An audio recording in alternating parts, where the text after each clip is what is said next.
Amid windswept cliffs, colossal stones balance in impossible ways, their weight pressing against reason itself.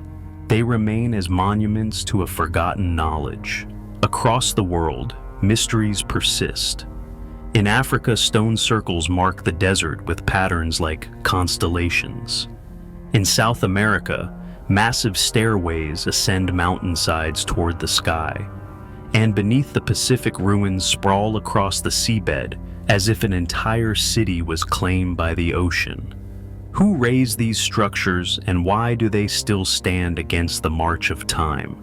Were they altars, calendars, or bridges between worlds now? Imagine standing before a stone taller than 10 men, or brushing sand from symbols etched by vanished hands. And before we go further, follow this channel to keep exploring the enigmas of the past. Then add your presence comment, the time you're listening, and where you are right now. Disappearance of Jimmy Hoffa, 1975. On the afternoon of July 30th, 1975, one of the most powerful labor leaders in America pulled into the parking lot of the Machu's Red Fox restaurant in suburban Detroit. His name was Jimmy Hoffa, the fiery, charismatic former president of the International Brotherhood of Teamsters. He was there to meet two men, one tied to organized crime, the other a fellow union leader. Hoffa waited. Witnesses saw him pacing the lot, checking his watch, looking impatient. Then, sometime after 2:30 p.m., he was gone. His car remained parked where he left it. No one ever saw him again. Hoffa was no ordinary figure. Rising from humble beginnings, he built the Teamsters into the largest labor union in the United States, commanding millions of members and billions in pension funds. He was both admired and feared, known for his toughness and his willingness to confront employers head-on. But his union was also infamous for its ties to the mafia. Hoffa wielded enormous influence not just over workers, but over politicians and criminals alike. By the 1960s, his power made him a target for federal investigators. He served prison time for jury tampering and fraud before being pardoned by President Richard Nixon in 1971.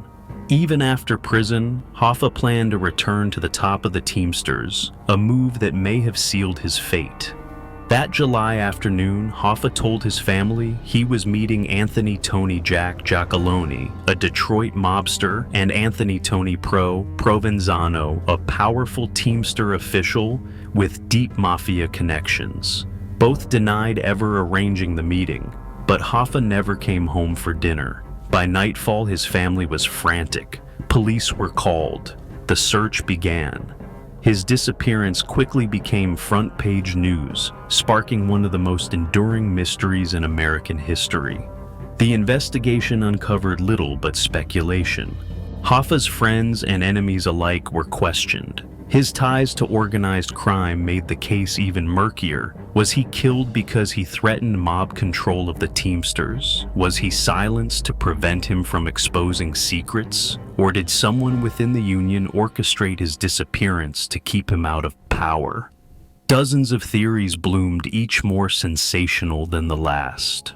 One theory claimed Hoffa was lured into a car, murdered, and his body disposed of in an industrial furnace. Another suggested he was buried beneath the concrete of Giants Stadium in New Jersey. Excavations there decades later found nothing. Still others said he was entombed in a steel drum sunk in a swamp, or ground up and shipped overseas with scrap metal. None of these theories have ever been confirmed, but each added fuel to the legend. The FBI pursued leads relentlessly. They bugged phones, interrogated mobsters, and even dug up backyards based on tips. But organized crime was skilled at silence.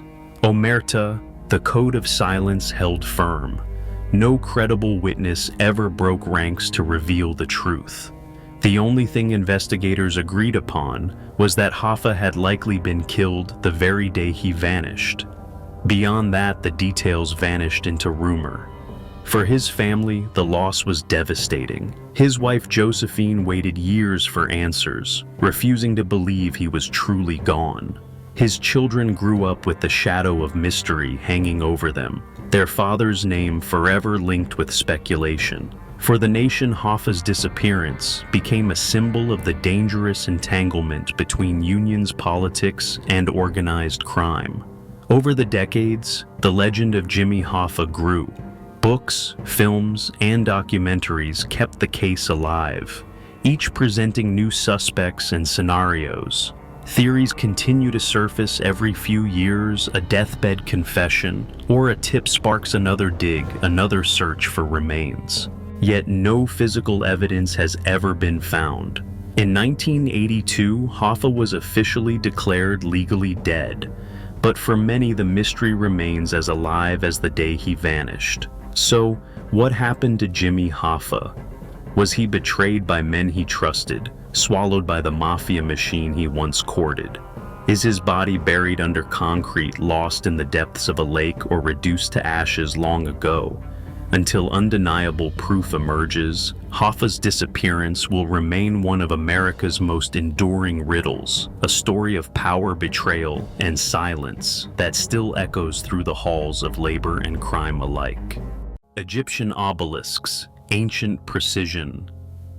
Across Egypt, standing like stone needles against the desert sky, rise the obelisks, monolithic towers carved from single blocks of granite, some more than 100 feet tall. They are elegant, perfectly symmetrical, and inscribed with hieroglyphs that honor gods and kings. For the ancient Egyptians, they were sacred symbols of the sun, embodiments of divine power. But for modern researchers, they are a riddle of engineering.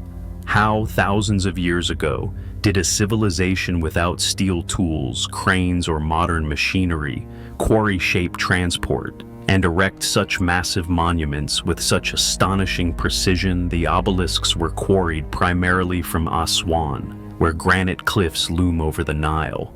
The most striking evidence of their methods lies in the unfinished obelisk still lying in the quarry. Carved directly from the bedrock, it measures nearly 137 feet and would have weighed over 1,000 tons, larger than any successfully erected obelisk in history. It cracked before completion, leaving it abandoned, yet it provides invaluable clues. Chisel marks, channels, and cut trenches suggest tools of dolerite, a harder stone used to pound the granite. But even so, the sheer scale of the work seems almost superhuman. Once carved, the challenge only grew. Imagine moving a 300-ton monolith miles to the Nile, then floating it on barges downriver to its final resting place. Some scholars suggest wooden sledges dragged over lubricated tracks of mud or water. Others point to evidence of rope, wooden rollers, or even complex ramps.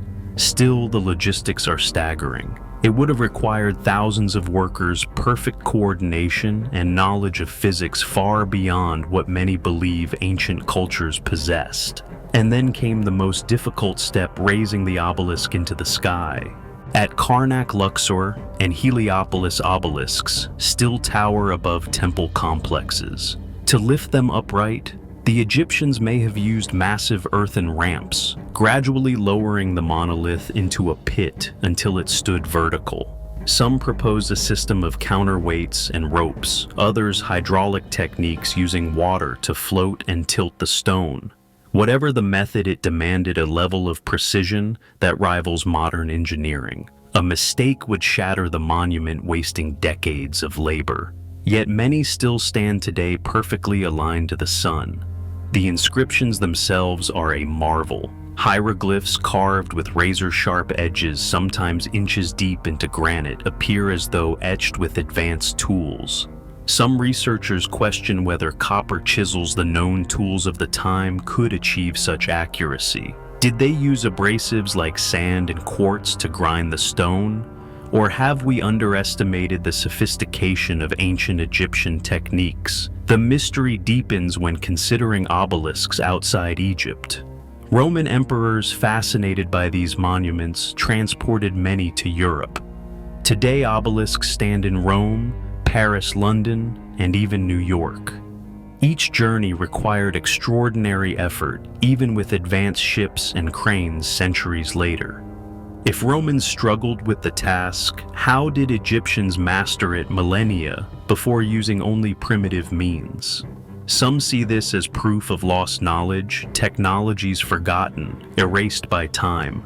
Others turn to more exotic theories suggesting help from extraterrestrial beings or advanced civilizations now lost.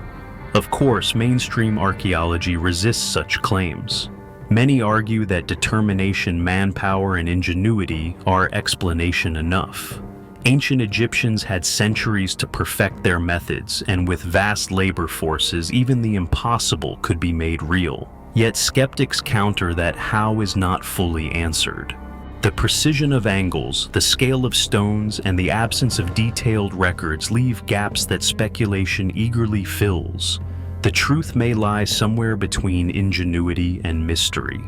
Standing before an obelisk today, one feels its power. The stone glows under the sun, its surface polished smooth, its tip once capped with gleaming electrum to catch the morning rays. These monuments were meant to connect earth and sky, to honor the gods, to immortalize kings. They succeeded, but they also left behind a puzzle evidence of human achievement so great it feels almost impossible. So, how did the ancient Egyptians carve, move, and raise these colossal towers of stone? Was it sheer manpower and clever engineering, techniques we have yet to rediscover, or something stranger, knowledge lost to history, buried like the secrets of the pharaohs themselves, until every unanswered question is solved?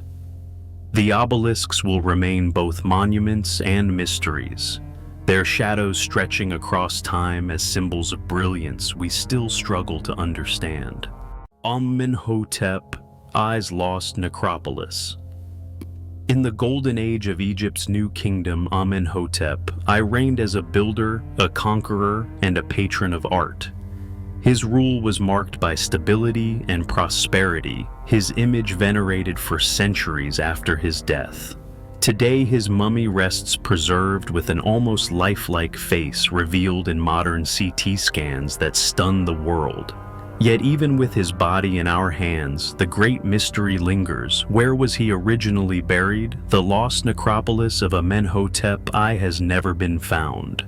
The Valley of the Kings west of the Nile became the eternal home for Egypt's pharaohs. But Amenhotep's burial does not seem to lie there. Ancient records and fragmented inscriptions suggest he was entombed in a grand necropolis whose location was concealed perhaps in the cliffs of Thebes or a hidden valley now lost to time. What remains clear is that his final resting place was once a site of reverence maintained by priests for centuries. Somehow, it disappeared from history. His mummy tells part of the story. Unlike many pharaohs, Amenhotep's body was found intact in the royal cache at Deir el-Bahari, carefully rewrapped by priests during the 21st dynasty. They had rescued him, along with dozens of other kings, from tomb robbers. But his original tomb, his personal monument, the necropolis built for his eternity, remains missing. The rescue priests left no map, no clue, only the body they salvaged.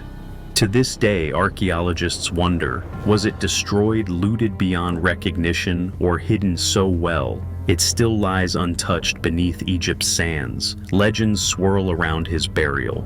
Some believe Amenhotep's necropolis was so sacred it was deliberately concealed, guarded by curses or hidden chambers.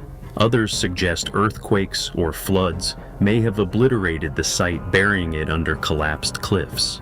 More daring theories argue that it lies beneath modern settlements, paved over by villages that unknowingly sleep atop a pharaoh's forgotten tomb. The search has obsessed scholars for decades. Excavations in Thebes revealed tantalizing hints. Inscriptions naming Amenhotep were fragments of funerary objects, tools of the craftsmen who might have built his tomb. But no grand necropolis emerged. The Valley of the Kings yields treasures from later rulers, yet the horizon where Amenhotep I should stand remains blank. He is the missing link between Egypt's early New Kingdom tombs and the architectural marvels that followed. His necropolis could rewrite the evolution of Egypt's sacred landscape. And then there is his unusual cult. For nearly 4 centuries after his death, Amenhotep I was worshipped as a protector of artisans. The workmen of Deir el-Medina prayed to him, left offerings, and carved his image into stelae. Such devotion suggests his tomb must have been accessible to them, nearby, familiar, perhaps overlooking the valley where they built for other kings. If so, then his necropolis may still lie in the cliffs above their village waiting. But the earth has remained stubbornly silent. Theories grow bolder. Some Egyptologists argue that Amenhotep I's original burial was intentionally erased to protect it from tomb raiders, his body transferred early to another site before being moved to Deir el-Bahari. Others think his necropolis could contain hidden chambers still sealed, perhaps with treasures untouched since his funeral. Could such a tomb still survive undisturbed while modern cities expand and desert winds erode the cliffs? Or has it already been lost, forever destroyed by forces we'll never trace? Modern technology offers hope. Ground-penetrating radar and satellite imagery have revealed anomalies beneath the Theban cliffs, voids that could be chambers, corridors, or natural caves. Expeditions are ongoing, each promising the possibility of discovery. But Egypt guards its secrets well. Every time explorers believe they are close, the trail fades and Amenhotep I's necropolis slips back into myth. So, where lies the true tomb of Amenhotep? Is it hidden in plain sight? A crumbled ruin mistaken for common rock? Is it buried deep beneath the sands of Thebes, its walls still painted with hymns to the gods? Or is it gone forever, claimed by nature and time, leaving only his mummy as a whisper of what once was? Until the lost necropolis is found, the second pharaoh of Egypt's golden dynasty will remain both revealed and hidden, a king whose face we know, but whose eternal house is still missing. Collapse of Egypt's Old Kingdom. More than 4,000 years ago, Egypt's Old Kingdom thrived under the rule of mighty pharaohs. It was the age of the Great Pyramids, when stone monuments rose from the desert to touch eternity. Kings like Djoser, Sneferu, and Khufu commanded immense resources, building legacies of stone that still inspire awe. For centuries, Egypt seemed invincible. Its society organized its gods unchallenged. And yet, after nearly 500 years of dominance, the Old Kingdom collapsed. The reasons remain shrouded in mystery. The fall was sudden and devastating. Records from the time speak of famine, chaos, and civil strife. Central authority dissolved. Provincial governors, the nomarchs, seized power, ruling their regions like small kingdoms. The once unified Nile Valley splintered into rival factions. Tombs from this era show scenes not of triumph but of suffering. Emaciated bodies, desperate families, violence in the streets. A golden age of order had given way to what historians call the First Intermediate Period, a dark century of division and decline. But why? One theory points to climate. Studies of ancient Nile flood patterns suggest the river failed to rise as it once had. Without its annual inundation, fields withered, harvests failed, and famine spread. Drought, perhaps caused by shifts in global weather, may have brought Egypt to its knees. In a land entirely dependent on the Nile's rhythm, the failure of the floods meant the failure of life itself. The inscriptions of starving peasants and desperate officials hint at a kingdom undone not by enemies, but by nature. Another theory emphasizes politics. The pharaohs of the Old Kingdom had invested enormous wealth in pyramid building, pouring resources into colossal tombs while perhaps neglecting the needs of their people. As central power weakened, local leaders grew stronger, controlling food supplies and armies. When famine struck, loyalty shifted from the pharaoh to regional lords. The divine aura of kingship cracked. Once seen as gods on earth, the pharaohs of the late Old Kingdom became powerless, their rule undermined from within. Economic troubles may have also played a role. Massive pyramid projects required not just stone, but armies of workers, artisans, and officials. When resources dried up, the system collapsed under its own weight. Trade networks faltered, wealth declined, and once stable institutions crumbled. Some historians argue that the Old Kingdom was a victim of its own ambition. The very monuments that symbolized its glory drained the lifeblood of its society. And then there are the darker theories. Some suggest invasions or uprisings played a part. Evidence of violent conflict in certain regions hints at rebellion, perhaps sparked by desperation during famine. Others believe the priesthood of powerful gods like Ra and Osiris may have grown too influential, challenging the authority of the pharaohs. When divine kingship faltered, so too did the entire system built upon it. The mystery of the collapse lies in how sudden it was.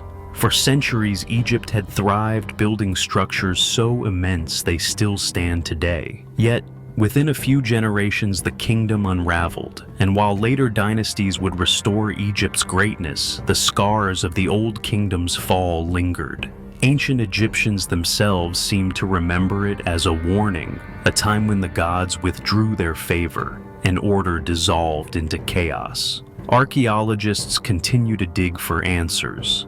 Sediment cores from the Nile hint at prolonged droughts. Tomb inscriptions reveal the rise of local governors, carving their names proudly, where once only the pharaoh would be honored. Human remains tell stories of hunger and struggle, yet no single explanation has ever been enough. Like many great collapses in history, the fall of the Old Kingdom may have been the result of many forces converging: climate, politics, economics, and human ambition colliding all at once. So, what truly caused the fall of Egypt's first golden age?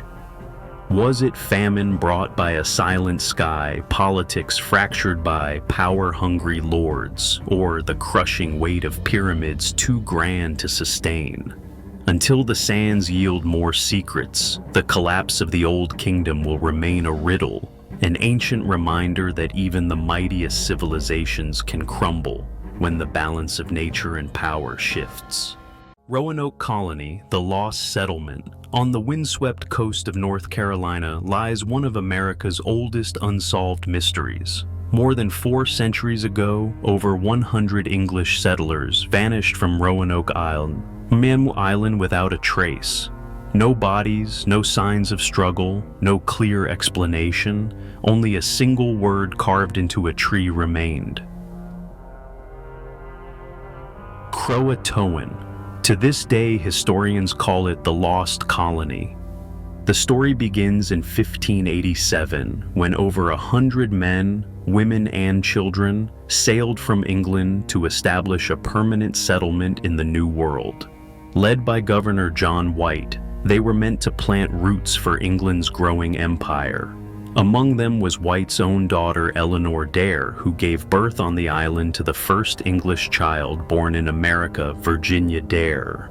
The colony seemed poised for a hopeful future, but supplies dwindled quickly and tensions with local tribes simmered. White returned to England to seek aid, leaving his family and colonists behind. What should have been a brief absence stretched into 3 long years. War with Spain kept White from returning until 1590. When he finally sailed back across the Atlantic and set foot on Roanoke, he was met with silence. The fort was deserted. Houses had been dismantled, not destroyed, as if carefully taken apart. There were no graves, no signs of battle. The only clue, the word Croatoan carved into a wooden post, and the letters CRO carved into a nearby tree. White believed it was a message pointing to Croatoan Island, modern-day Hatteras, home to friendly allies. But storms forced him to turn back before searching. He never saw the colonists again. Theories about their fate multiplied. Some suggest the settlers integrated with the Croatoan tribe, merging cultures and disappearing into native communities. Indeed, later accounts from Europeans reported native groups with lighter hair and eyes, fueling speculation. Others believe the colonists attempted to sail back to England in makeshift boats and perished at sea. Another grim possibility is that they were killed by hostile tribes or Spanish raiders. Yet, without remains or definitive records, every explanation is only guesswork. Archaeology has offered tantalizing hints. Excavations on Hatteras Island revealed artifacts of European origin, medallions, gun parts, writing slates dating to the right period. Some scholars argue these are evidence of Roanoke settlers joining local tribes. Recent digs at a site called Site X on the mainland uncovered ceramics and tools that may also have belonged to the missing colonists. But none of the finds prove conclusively what became of the entire group. The trail is scattered like fragments of a story missing its final page. Over time, the legend grew. Virginia Dare, the infant born at Roanoke, became a figure of American folklore, symbolizing innocence lost in the wilderness.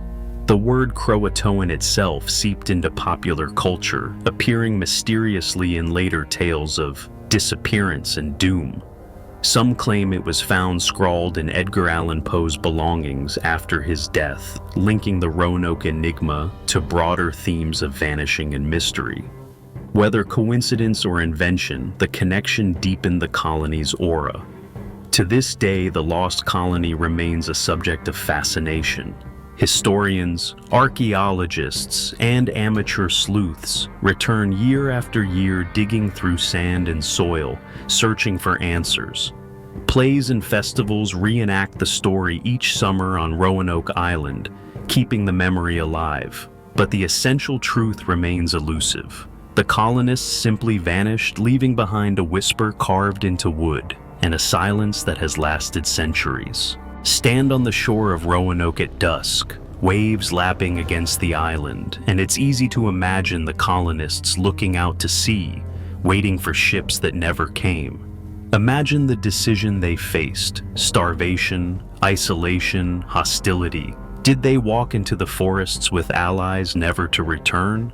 Did they die quietly buried in unmarked graves beneath the pines? Or did the ocean itself claim them, leaving only their absence as legacy? So what truly happened to the lost colony of Roanoke? Were they absorbed into native tribes, victims of conflict, or casualties of their own desperation? Until conclusive proof is unearthed, the fate of those men, women, and children will remain one of America's greatest mysteries, an unfinished story carved forever into a single word: Croatoan. DYATLOV Pass Incident, 1959. On a frozen February night in 1959, 9 young hikers set up camp on the slopes of Kholat Syakhl, a remote mountain in Russia's Ural range. They were experienced, disciplined, and well prepared for the brutal winter conditions. Their leader, Igor Dyatlov, had carefully organized the expedition to earn the group a prestigious mountaineering certificate. But within days, all 9 were dead, scattered across the snow in bizarre and terrifying circumstances. The mystery of the Dyatlov Pass has endured for more than 60 years, baffling experts and spawning theories that range from the scientific to the supernatural. Rescuers found the hikers' tent weeks later. It was still standing, but something was wrong. The fabric had been slashed open from the inside, as if the group had cut their way out in desperation. Their boots and coats were left behind, yet they had fled into the snow barefoot or in socks. Tracks in the snow suggested they had walked, not run toward the tree line. And then the bodies began to appear. 2 hikers were found near a fire wearing little more than underwear. 3 more were discovered between the forest and the tent as if they had tried to crawl back. Months later, the final 4 were uncovered in a ravine buried under snow. These last bodies bore the strangest injuries: fractured skulls, broken ribs, and massive internal trauma with no external wounds. One woman's eyes were missing, another's tongue was gone. The official Soviet report stated only that they had died from a compelling natural force. Theories erupted immediately.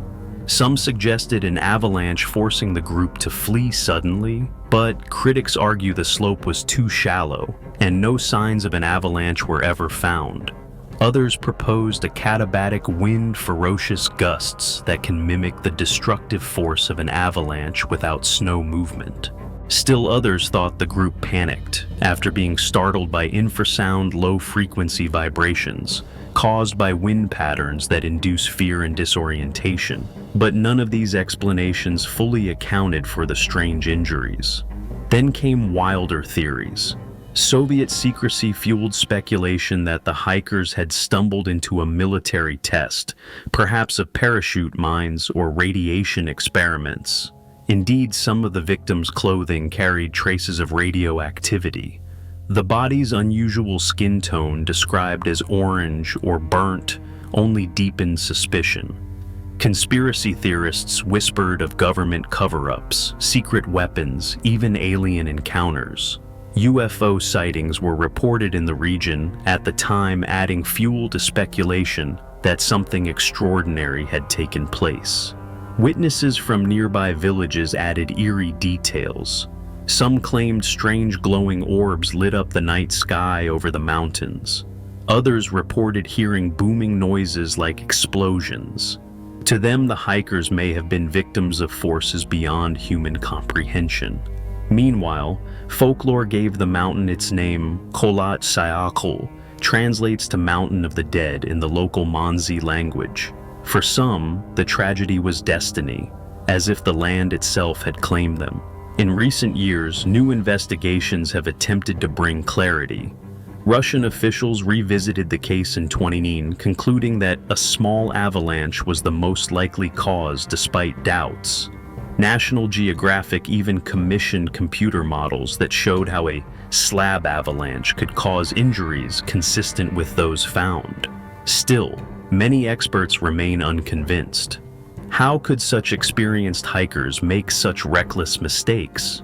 Why did they abandon warm clothing? And what explains the missing eyes and tongue? The Dyatlov Pass incident has become more than a mystery. It is a cultural legend. Books, documentaries, and films retell the story, they each offering their own theory. The hikers themselves, once young students filled with ambition, are remembered as tragic figures caught in forces beyond their control. Their photographs found in recovered cameras show smiling faces against snowy peaks moments before history transformed them into one of the greatest unsolved puzzles of the modern age. So what really happened on that mountain in 1959? Was it an avalanche, a secret weapon test, an alien encounter, or something we cannot yet explain? Until the last question is answered, the Dyatlov Pass incident will remain frozen in time, an eternal mystery carved into the snow, where 9 lives ended under circumstances as chilling as the mountain winds that still howl across the pass. Egypt's vanished underground labyrinth. In the 5th century BC, the Greek historian Herodotus described a marvel hidden in Egypt, a colossal underground labyrinth said to dwarf even the pyramids. He wrote of 12 vast courts, endless halls, and winding passages so complex that no visitor could find their way without a guide. Within its chambers, Herodotus claimed, were carved records of Egyptian history, the secrets of dynasties and shrines to the gods. To him, it was greater than anything he had ever seen. And yet today, no trace of this labyrinth has ever been found. Herodotus was not alone. Centuries later, other writers like Strabo and Pliny the Elder also describe the labyrinth, situating it near the city of Crocodilopolis, modern-day Hawara, by the Fayum oasis. According to their accounts, it was built by Pharaoh Amenemhat III of the 12th dynasty around 1800 BC. They claimed it contained more than 3,000 rooms, half above ground and half below. It was said to guard royal tombs, religious treasures, and perhaps the very key to understanding Egypt's past. If such a structure existed, it would have been one of the greatest architectural feats of the ancient world. But where is it now? Archaeologists have searched Hawara for centuries, and some tantalizing evidence has surfaced. In the 19th century, famed explorer Flinders Petrie conducted digs in the area and found traces of massive stone foundations, enormous blocks that hinted at a vast complex once standing above ground. But the underground portion Herodotus described was never discovered. Petrie concluded that the labyrinth had likely been dismantled, its stones taken to build later cities, leaving only scattered fragments. Others are not so sure.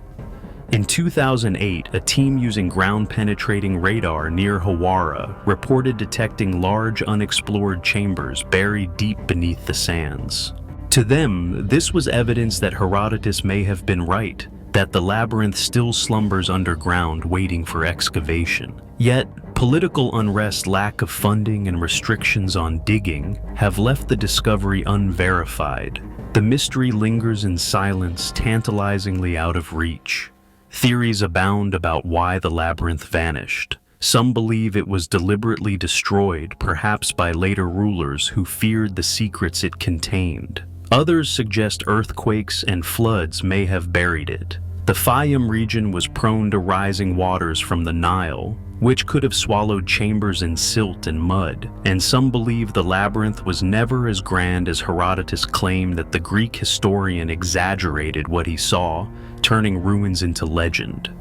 But if Strabo and Pliny also reported similar marvels, could they all have been mistaken? For believers, the labyrinth is more than just a lost building. They see it as a potential vault of knowledge, perhaps holding scrolls and carvings that could rewrite Egyptian history. Could it contain records of forgotten dynasties, maps of lands beyond Egypt, or even evidence of contact with other civilizations? Fringe theorists even link the labyrinth to Atlantis, or to hidden knowledge deliberately concealed by the priests. If the chambers do exist beneath Hawara, what secrets might they still guard? Standing on the barren plains near Hawara today, it is hard to imagine such a wonder ever existed. The desert winds blow across crumbled ruins, and only the bare outlines of ancient structures remain. Yet somewhere underfoot, beneath layers of stone and sand, there may lie corridors stretching endlessly into darkness. If the labyrinth is real, it is both a tomb and a time capsule, a reminder that even the greatest works of man can be swallowed by the earth. Archaeologists remain cautious. Without proper excavation, speculation outweighs evidence. But the possibility endures, and with every advancement in technology, satellite imaging, deep radar 3D scanning, the hope grows that the labyrinth may one day be uncovered. If it is, the discovery would rival that of Tutankhamun's tomb, perhaps even surpass it, unlocking secrets untouched for millennia. So, did Egypt truly hide a labyrinth vast enough to eclipse the pyramids? Was it destroyed, buried, or exaggerated into legend until someone peers into those underground chambers and walks the halls Herodotus swore were real? The labyrinth will remain one of history's greatest mysteries, half myth, half reality. A shadow of stone waiting beneath the desert sands. Flannan Isles, Lighthouse Keepers, 900. On a remote cluster of rocky islands off the northwest coast of Scotland, a lighthouse stood tall against the fury of the Atlantic. The FLANNAN Isles lighthouse, built to guide ships through treacherous waters, was manned by 3 keepers in December of 1900. Thomas Marshall, James Ducat, and Donald MacArthur. But when a relief ship arrived on Boxing Day, the light was dark, the keepers were gone, and what investigators found inside the station raised more questions than answers. The lighthouse supply ship Hesperus approached the Isles after days of storm. From a distance, the crew saw no welcome flag, no sign of life. When they landed, the door was locked from the inside.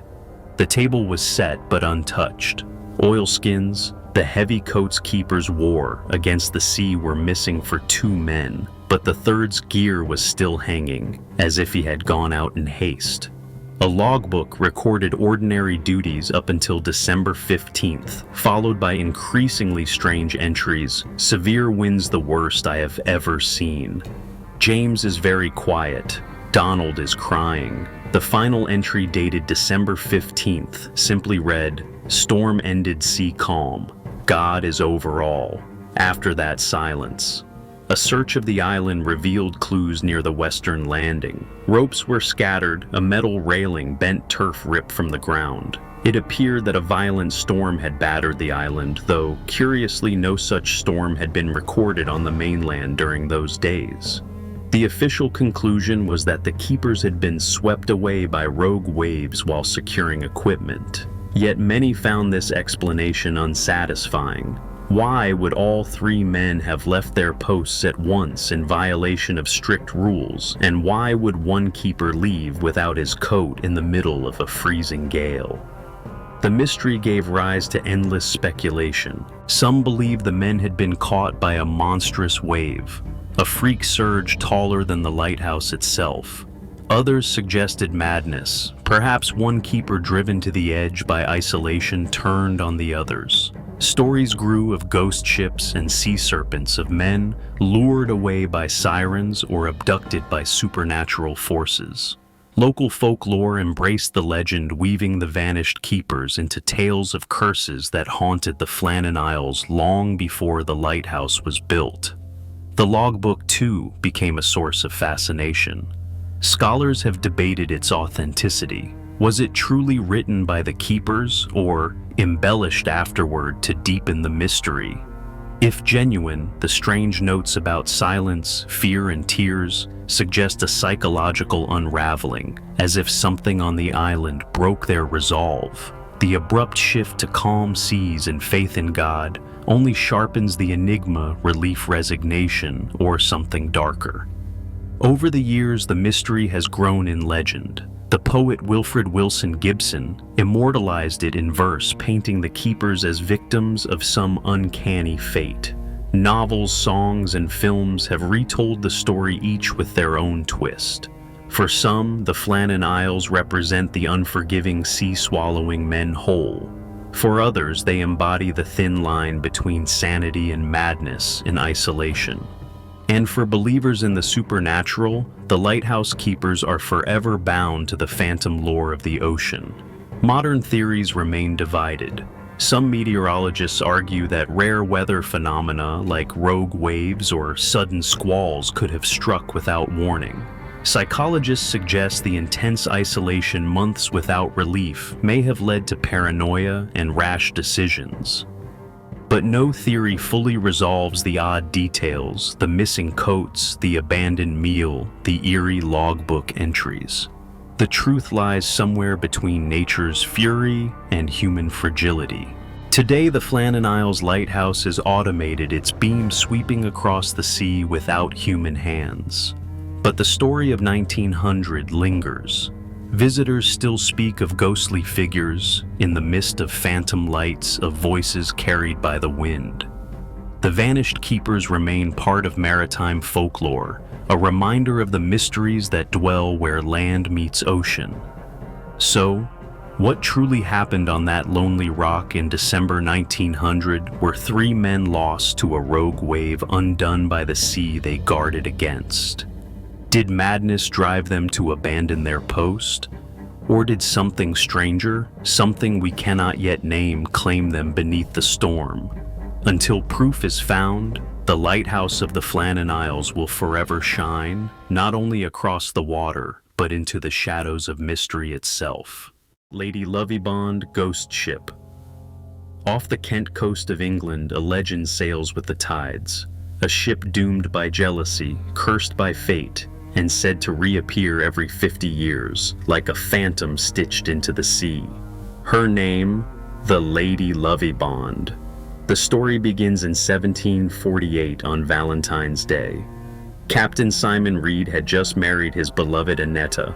To celebrate, he took his new bride and a party of friends aboard his vessel, the Lady Lovibond, for a honeymoon voyage along the English Channel. The crew prepared the ship with festivity candles, flickered wine, poured laughter spilled into the winter night. But not everyone on board shared in Reed's joy. His first mate, John Rivers, was consumed with jealousy. He too had loved Annetta, and watching her marry another man poisoned his heart. As the ship sailed into the narrow waters near the Goodwin Sands River's envy turned deadly. In a fit of rage, he seized the helm and steered the Lady Lovibond straight onto the treacherous shoals. The vessel struck hard. Wood-splintered cries filled the night, and within moments the ship was torn apart by the sea. Captain Reed, his bride, and all aboard were dragged beneath the waves. The tragedy was swift, merciless, and final, but the tale did not end there. Half a century later, in 1798, sailors swore they saw a majestic ship drifting near the Goodwin Sands. Its deck glowed with lantern light. Music and laughter carried on the wind. Yet, as another vessel approached to warn of danger, the phantom ship crashed into the sands and vanished into nothing. Not a scrap of wood, not a single survivor, just the echo of a tragedy replayed across time. The pattern repeated. In 1848, on the 100th anniversary, fishermen claimed they witnessed the same ship sails full cutting across the moonlit waves. Again, it disappeared in an instant. Then in 1898, reports surfaced once more. Locals insisted they saw a ghostly vessel gleaming on the horizon only to dissolve into mist as they drew near. Each appearance seemed to arrive like clockwork. Every 50 years, the Lady Lovibond returned to reenact her fatal voyage. The legend spread far beyond Kent. Maritime lore is rich with ghost ships, the Flying Dutchman, the Mary Celeste.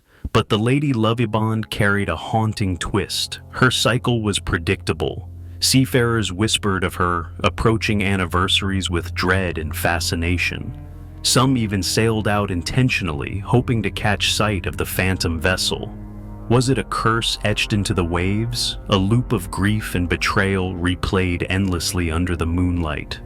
Or merely the product of eager imaginations primed by folklore? In 1948, watchers waited again. Some claimed to glimpse lights dancing offshore, though no official record confirmed the sighting. In 98, modern ghost hunters prepared with cameras and instruments determined to prove the legend. Yet nothing appeared.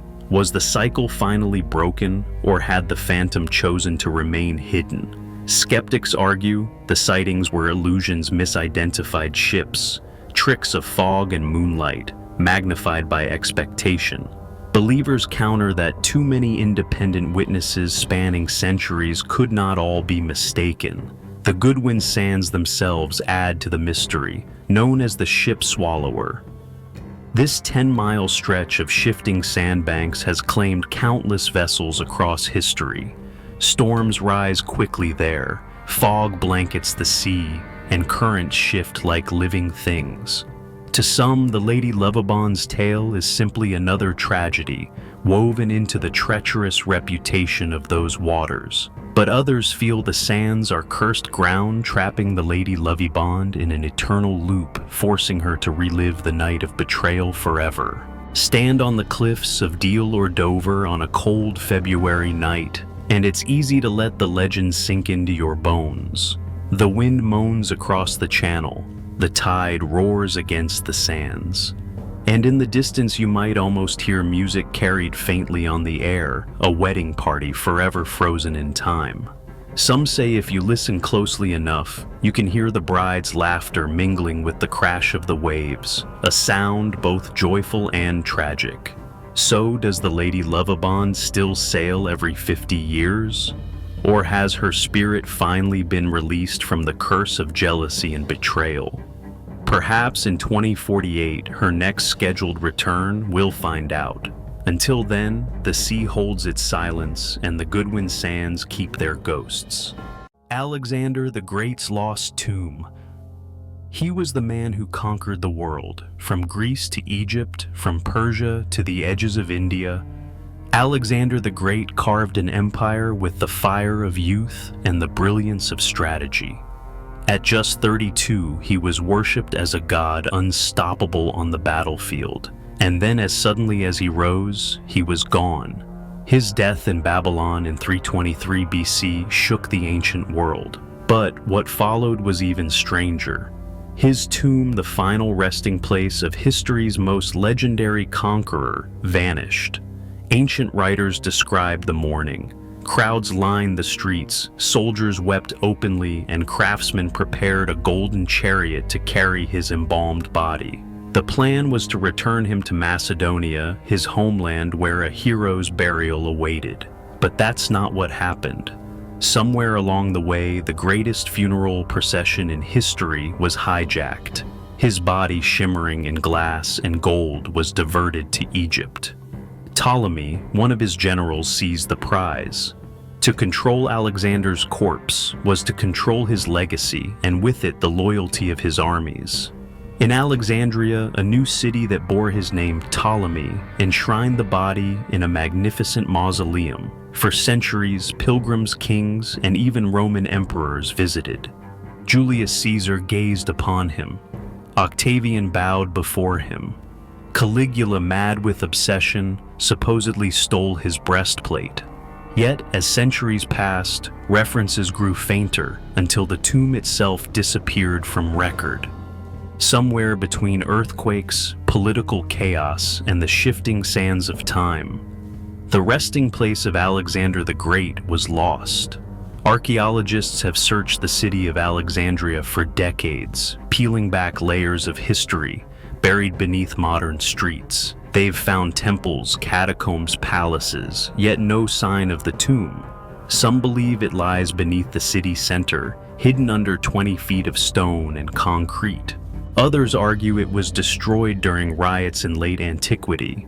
A few think it was secretly moved, hidden by priests who feared desecration. The silence is maddening. How could the most famous tomb in the ancient world simply vanish? Accounts from the past add more fuel. Strabo, a Greek geographer, described the mausoleum's splendor. Dio Cassius claimed emperors stood in awe of the embalmed king, still visible centuries after his death.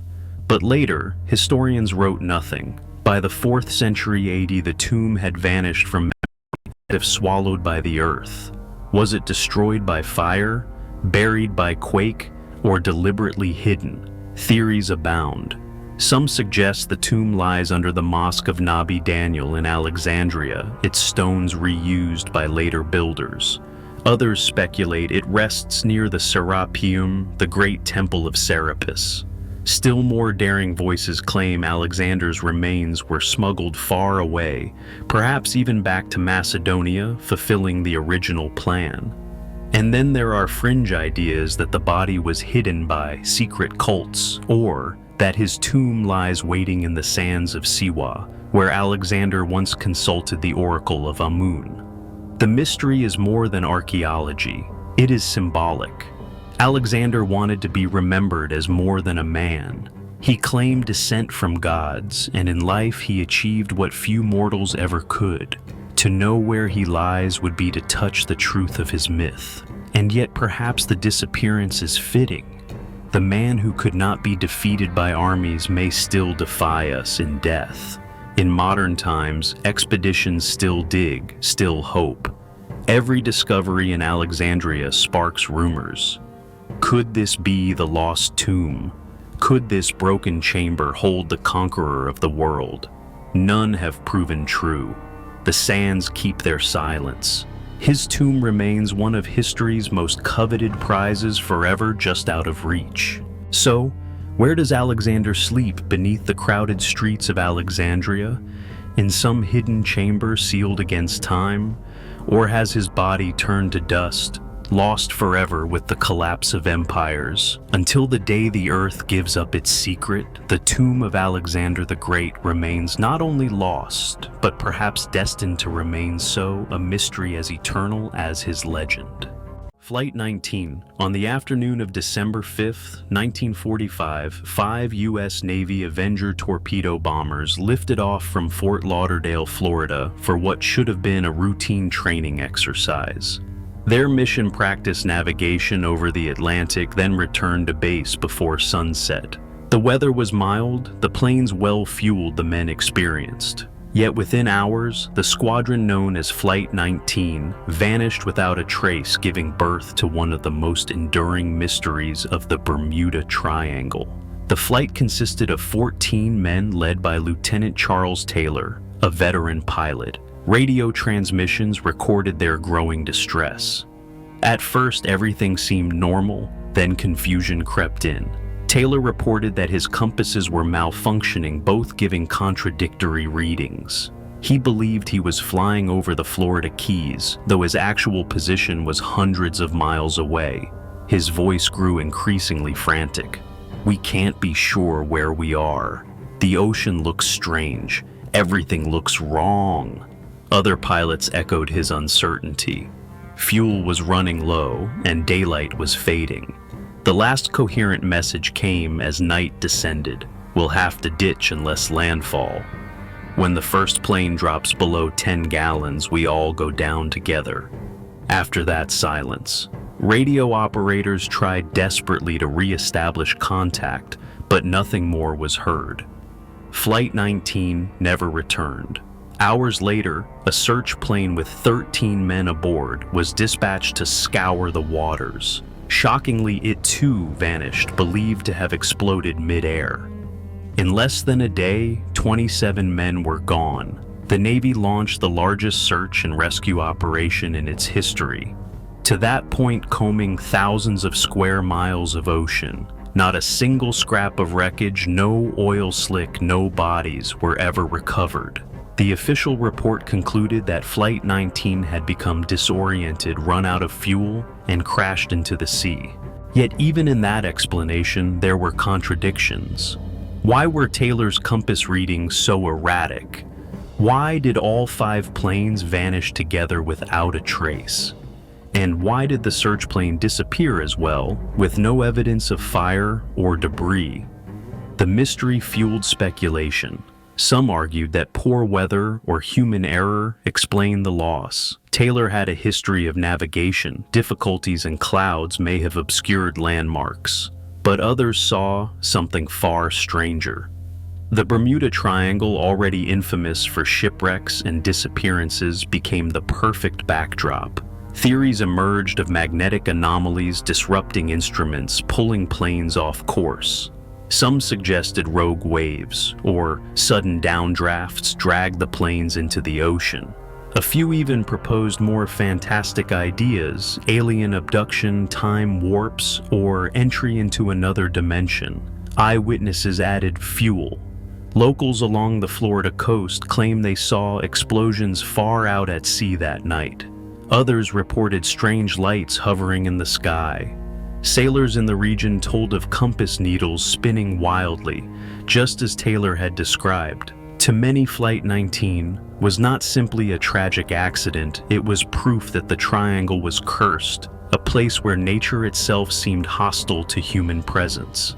Decades later, the mystery endures. Despite advances in sonar and underwater exploration, no confirmed wreckage of Flight 19 has ever been located. Occasional claims of discovery surface, but none have been verified. Some experts argue the plane sank into deep trenches, hidden forever in the shifting sands of the ocean floor. Others believe the wreckage lies closer to shore, overlooked in the vast expanse. Whatever the truth, the silence of the sea has never been broken. the legend of Flight 19 has become inseparable from the Bermuda Triangle mythos. It embodies the sense of dread and fascination.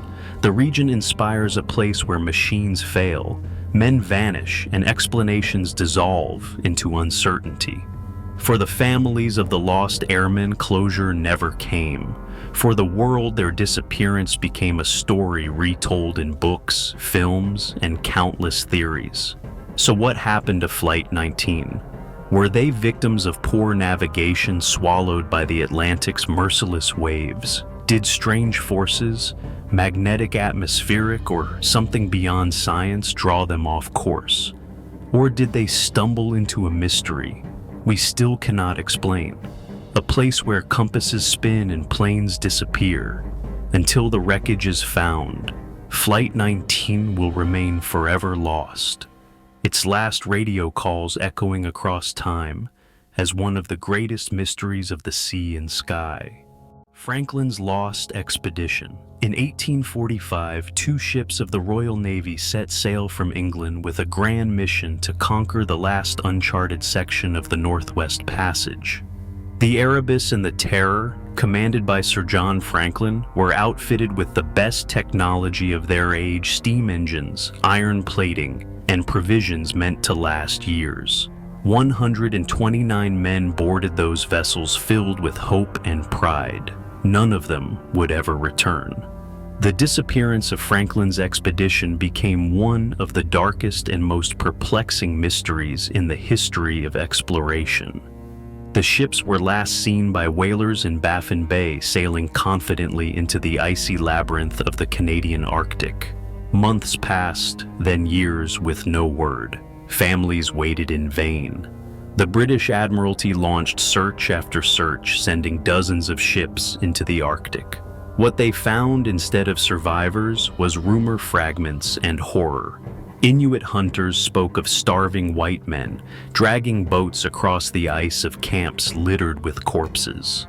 When artifacts began to surface, buttons, spoons, scraps of uniform, they painted a grim picture.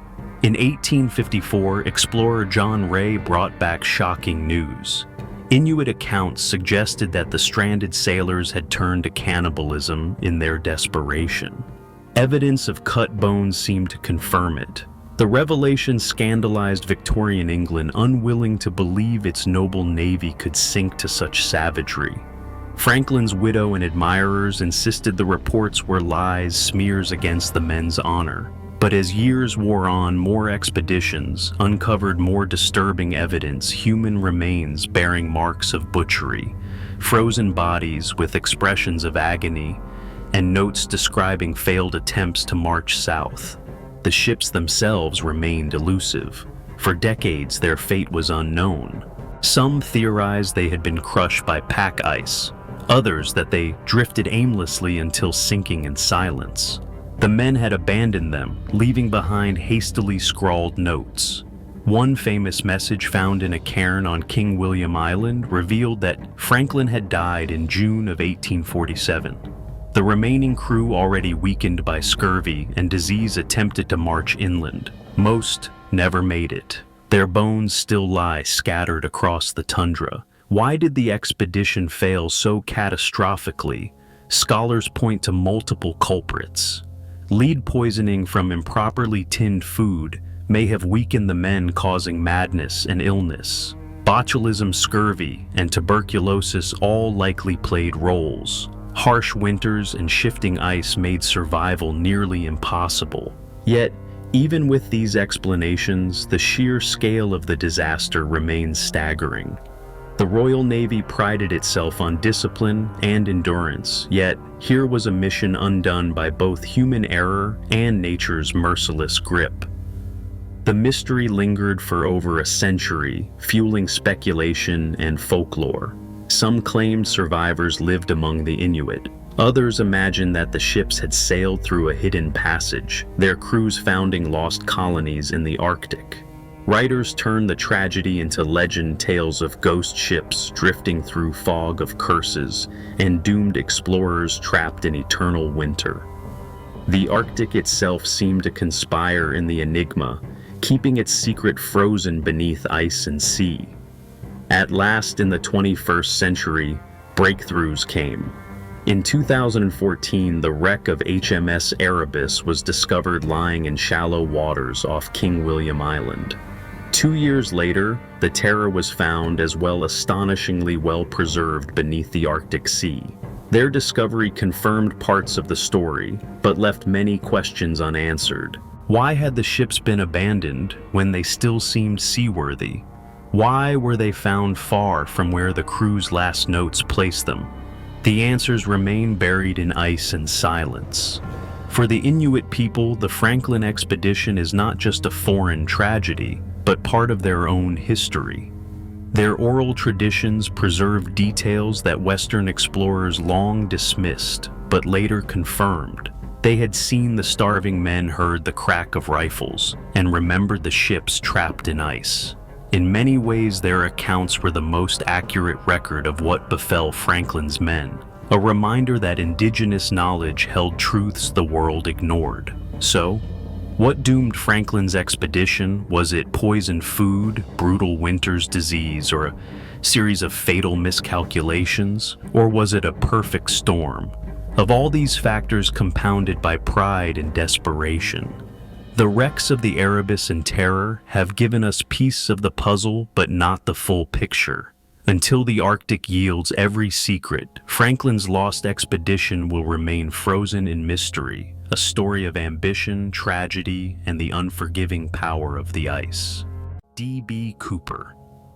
On November 24, 1971, the night before Thanksgiving, a man in a dark suit boarded Northwest Orient Airlines Flight 305 in Portland, Oregon. He gave his name as Dan Cooper, though the press would later call him D.B. Cooper after a reporting error. He was calm, polite, unremarkable, until he slipped a note to a flight attendant.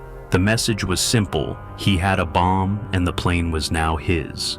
What followed was the only unsolved case of air piracy in U.S. history, and one of the greatest mysteries of the 20th century. Cooper's demands were straightforward. He wanted $200,000 in cash, 4 parachutes, and a refueling truck waiting in Seattle. The airline complied. Passengers were told there was a mechanical delay, and none realized they were in the middle of a hijacking. When the plane landed, Cooper exchanged the hostages for his ransom and parachutes, but kept several crew members on board. With the money in hand, he ordered the plane back into the air, heading south toward Mexico City. Then came his escape. Somewhere over the dense forests of Washington state in the freezing rain of night, Cooper lowered the rear stairs of the Boeing 727. Carrying the money strapped to his body, he leapt into the storm. No one on board saw him go. By the time the crew landed safely, Cooper was gone, vanished into darkness, never to be seen again. The FBI launched one of the largest manhunts in history. Agents scoured the forest, rivers, and mountains where Cooper might have landed. Paratroopers and trackers joined the search, but no trace was found. No parachute, no body, not even footprints. The ransom money marked with serial numbers seemed to disappear as well. Cooper had vanished as cleanly as if the sky itself had swallowed him. For years, investigators chased leads. Hundreds of suspects were questioned: ex-cons, military paratroopers, drifters, even ordinary men who bore some resemblance to the hijacker's sketch. None could be proven to be Cooper. Theories flourished. Some believed he died in the jump, lost in the wilderness, his body never recovered. Others insisted he survived and blended into society, spending the money carefully, leaving no trail. Each new suspect brought excitement only to end in disappointment. Then in 1980, a boy digging in the sand along the Columbia River found a bundle of cash-rotting bills that matched Cooper's ransom, still bound with rubber bands. The discovery reignited the case. Was this money dropped accidentally by Cooper as he landed, or had it washed downstream after being hidden? The find answered little except to confirm that part of the ransom had reached the ground. The rest, more than $190,000, remains missing. The mystery of Cooper's fate gave rise to endless speculation. Some argued he was a skilled ex-military paratrooper who pulled off the perfect escape.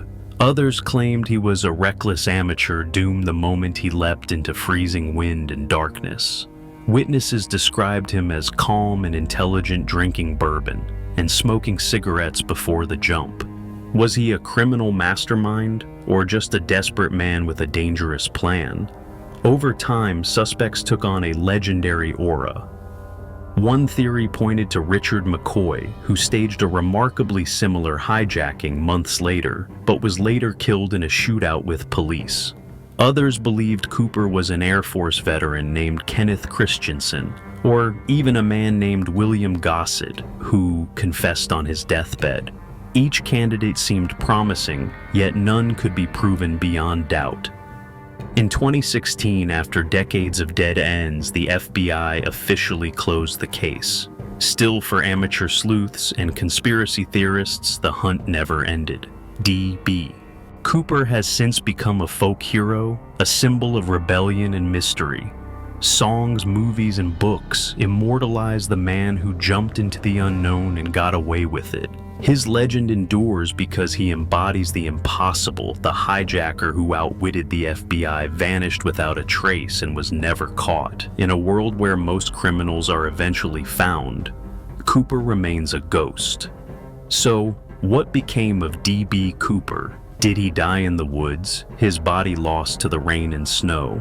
Or is he still out there, an old man smiling at the legend he created until the last bill of ransom money surfaces, or the last secret is confessed? The truth will stay hidden in the stormy skies of that November night. D.B. Cooper jumped into history and into mystery, forever suspended between myth and reality. OURANG MEDAN, the ship of death. In the late 1940s, a chilling distress call crackled across the waters of the Strait of Malacca. All officers, including the captain, are dead, lying in chart room and bridge, possibly whole crew dead. The message was followed by a final haunting transmission: "I die." Silence fell. Moments later, the Dutch freighter OURANG MEDAN was found drifting with the tide. What rescuers discovered on board has haunted maritime lore ever since. The ship's name, OURANG MEDAN, translates loosely as Man of Medan, tying it to the Indonesian port city. But the vessel itself seemed almost ghostly, its records scarce, its origins murky. When an American ship, the Silver Star, responded to the SOS, they found the freighter eerily still. No signs of struggle echoed from its decks. But as the boarding party climbed aboard, a nightmare unfolded. The crew of the OURANG MEDAN lay scattered across the ship, dead, yet unmarked. Their eyes were wide open, faces frozen in terror, mouths twisted as if in silent screams. Even the ship's dog was found lifeless, bared teeth locked in a snarl. No wounds marred the bodies, no blood pooled on the decks. The men appeared to have been struck down by something unseen, something that left behind only horror. When the rescuers descended into the boiler room, the atmosphere grew unbearable. The air felt suffocating, filled with an oppressive heat. Soon after, smoke began to billow. The Silver Star crew hastily retreated, cutting their investigation short. Moments later, flames erupted from deep within the OURANG MEDAN. The fire consumed the ship, and within hours she exploded and sank beneath the waves. Whatever evidence might have explained the crew's fate was swallowed by the sea. Explanations for the tragedy have never been conclusive. Some suggest the ship carried a secret cargo of hazardous chemicals, nitroglycerin, cyanide, or even nerve agents left over from World War II. A leak could have released toxic fumes, suffocating the crew and leaving their bodies twisted in agony. The sudden fire that destroyed the ship might have been the result of a volatile explosion. Yet, if this was true, why was the OURANG MEDAN so poorly documented, her name absent from major shipping registries? Was she a ghost ship from the start, her mission erased from official memory, Others point to carbon monoxide poisoning caused by a malfunction in the ship's boiler system. Invisible gas filling the chambers could have caused panic hallucinations and death. But skeptics argue that this does not account for the sheer terror frozen into the faces of the dead, or the eerie calm of the undamaged bodies. If it was only gas, why did every man fall exactly where he stood? Hands clawed at nothing, eyes staring into the void. Of course, legends spun beyond science. Some whispered of supernatural forces, that the crew had encountered something unearthly on their voyage. Tales of ghostly apparitions, cursed waters, or even extraterrestrial contact crept into the story. The OURANG MEDAN in this telling was less a freighter and more a stage for a cosmic horror, a vessel doomed to destruction the moment it crossed paths with the unknown. What makes the story even more mysterious is the lack of solid records. Some historians question whether the OURANG maiden ever truly existed. No official documentation of her construction or ownership has ever been found. The earliest written accounts of the tragedy appeared in obscure newspapers and maritime journals, often secondhand, sometimes contradictory. Was the tale exaggerated or even invented to serve as a cautionary story about hidden dangers at sea? Or was there a deliberate cover-up, a wiping away of a ship that carried something the world was not meant to know? Stand on the shores of the Strait of Malacca. And it's easy to imagine the freighter drifting in silence, its decks littered with frozen corpses, its final transmission echoing faintly over the waves. The thought is chilling, a ship full of men alive and working, one moment dead, the next their terror etched permanently into their faces. Then, consumed by fire, the ship vanished beneath the ocean, leaving only questions. So, what truly happened to the OURANG MEDAN? Was it a tragic accident involving chemicals, a deadly gas leak, or something stranger than science can explain? Without wreckage to examine, the truth remains locked beneath the waves. All we have is the echo of that final haunting message, "I die." Dorado. For centuries, explorers whispered of a city made entirely of gold. Hidden somewhere in the jungles of South America, it was said to gleam with temples covered in shining metal streets, paved with treasure, and kings who adorned themselves in dusted gold before bathing in sacred lakes. The Spanish called it El Dorado, the Golden One. What began as a legend of a gilded ruler became the myth of a lost empire, a promise of limitless riches that drove men to their deaths and carved rivers of blood into the new world. The earliest tales came from the Muisca people of present-day Colombia. They told of a ritual at Lake Guatavita where a newly crowned chief would cover his body in fine gold powder, then dive into the waters as offerings of emeralds and gold were cast around him. To the indigenous people, this was not a story of wealth, but of faith, a sacred act honoring their gods. But when Spanish conquistadors heard it, they twisted the tale into something else. A kingdom overflowing with unimaginable treasure. Driven by greed, expedition after expedition set out to find El Dorado. Gonzalo Jimenez de Quesada marched his men into Colombia's highlands. Sebastián de Belalcázar pursued rumors across Ecuador. Francisco de Orellana ventured down the Amazon River, enduring starvation and disease in a doomed quest. Each expedition cost hundreds of lives, yet none found the Golden City. The deeper they searched, the wilder the stories grew. Soon, El Dorado was no longer just a city. It became an entire empire, hidden in jungles, mountains, or lakes, always just beyond reach. The obsession spread beyond Spain. German adventurers backed by financiers set off in search, believing they could carve out kingdoms of gold for themselves. Sir Walter Raleigh of England launched expeditions to Venezuela, convinced El Dorado lay near the Orinoco River. He wrote of a city called Manoa, with golden roofs glittering under the sun. His tales fueled European imaginations, even as his men returned broken, sick, and empty-handed. The jungle swallowed them, indifferent to their dreams. Lake Guatavita remained central to the myth. In the 16th and 17th centuries, treasure hunters drained parts of the lake, pulling out golden ornaments and jewelry. But despite their efforts, no vast treasure emerged.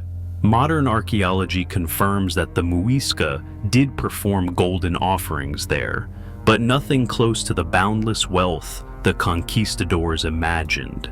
El Dorado, it seemed, was not a city of gold, but a misunderstanding ritual turned into legend into obsession.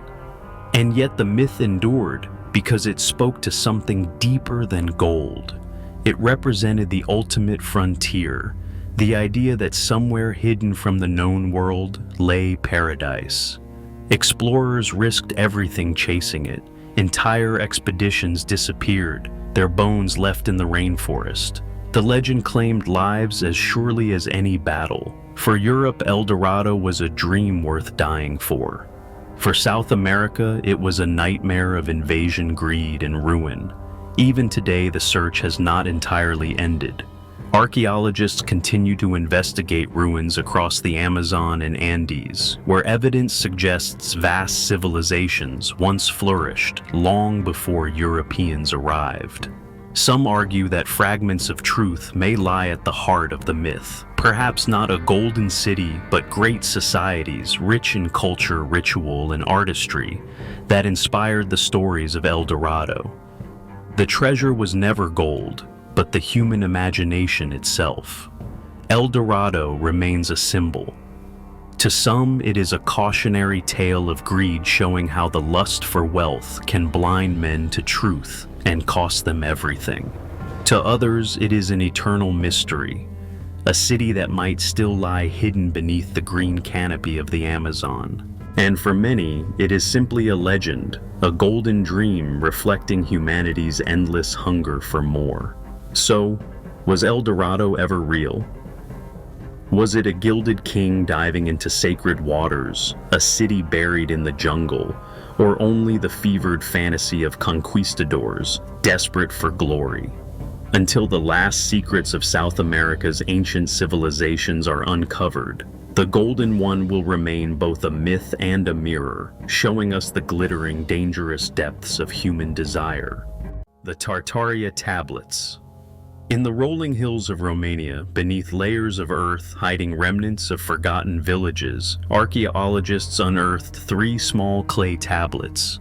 Their surfaces were scratched with strange symbols, lines, spirals, and markings that look suspiciously like writing. Known today as the Tartaria Tablets, these fragments could hold the key to rewriting the history of civilization.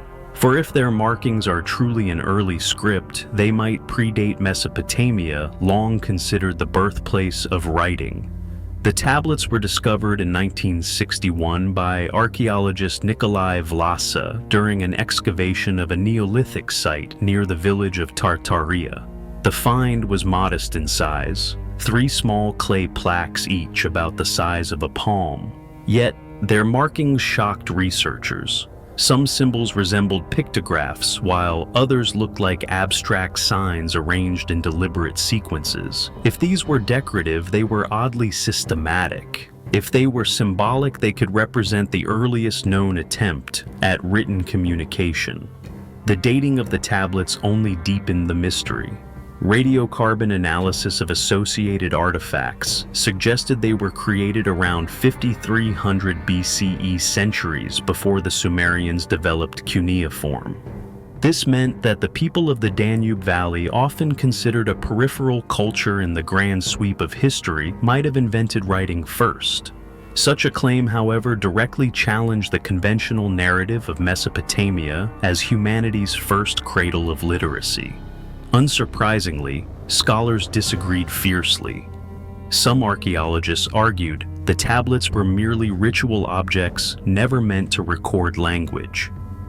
They could have been religious tokens, their markings symbolic rather than linguistic. The fact that the tablets were found buried with human remains suggests a funerary context, perhaps offerings to deities.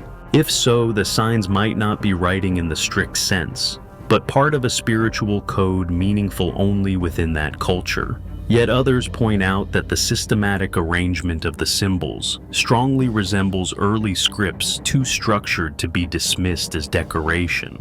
The controversy escalated when comparisons were drawn between the Tartaria symbols and those of the Vinča culture, a prehistoric society that flourished along the Danube. The Vinča signs found on pottery and artifacts across the Balkans share striking similarities with the tablets.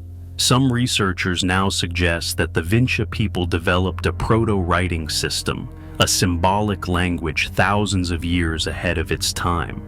But mainstream opinion remains cautious, wary of declaring any true writing without clear evidence of grammar or syntax. Of course, such a tantalizing mystery has inspired more speculative theories. Fringe historians argue that the Tartaria tablets are remnants of a lost civilization, advanced yet forgotten, whose knowledge influenced both Europe and the Near East. Others go further still, linking the symbols to Atlantean myths, or suggesting they encode astronomical knowledge far beyond Neolithic capacity. To believers in ancient mysteries, the tablets are proof that human history is older and stranger than textbooks admit. Skeptics counter with practical points. They note that the tablets were baked in modern times, possibly during the excavation itself, making radiocarbon dating uncertain. The original context of their burial was also disturbed, raising questions about whether the dates assigned to them are accurate. If they are younger then, claim their significance diminishes. Still, even if not the oldest writing in the world, they remain unique, enigmatic tokens carved with purpose by a people whose voices have otherwise vanished. Standing in a museum today, gazing at the Tartaria tablets, one feels the weight of possibility. Their surfaces are rough, their markings simple, yet the mystery they represent is profound. Did a Neolithic farmer press these symbols into clay to record a prayer, a name, or a story? Did a priest lay them in a grave to speak silently to the gods? Or were they fragments of a lost system of writing, a spark of literacy that flickered and died before history could record it? The Tartaria tablets remain as quiet as the day they were buried, refusing to reveal their meaning. They sit at the crossroads of imagination and science, perhaps the earliest words ever written, or perhaps just scratches made with ritual intent. Until someone deciphers the code, they will remain one of archaeology's most provocative riddles, small in size, but immense in implication.